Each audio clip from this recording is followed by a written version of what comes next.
Takshashila YouTube channel வாயிலாக இப்பொழுது நீங்கள் பார்த்து கொண்டிருப்பது ராக்காயி அம்மன் கோவில். இந்த ராக்காயி அம்மன் கோவில் எங்கே இருக்கிறது என்றால் அழகர் மலையில் இருக்கிறது. அழகர் மலையில் கீழே இருப்பது சுந்தரராஜ பெருமாள் ஆலயம், நடுவில் இருப்பது பழமுதிர் சோலை, அதற்கும் மேல் இருப்பது ராக்காயி அம்மன் கோவில். நாம் பழமுதிர் சோலை முருகனை தரிசித்துவிட்டு அப்படியே கீழே இறங்கிவிட வேண்டாம். அப்படியே கொஞ்ச தூரம் மலையேறி சென்றால் ராக்காயி அம்மன் கோவில் நமக்கு காட்சியளிக்கும். இந்த ராக்காயி அம்மன் கோவிலில் ஒரு சிறப்பு உள்ளது, அதாவது நூபுர கங்கை.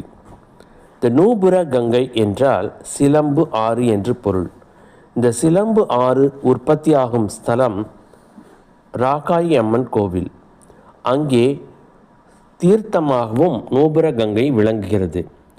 அந்த நூபுர கங்கை கள்ளழகரின் கால்களில் இருந்து, அதாவது பாதத்தில் இருந்து பிறப்பதால் இதற்கு நூபுர கங்கை என்று அர்த்தம். இது மிக புனித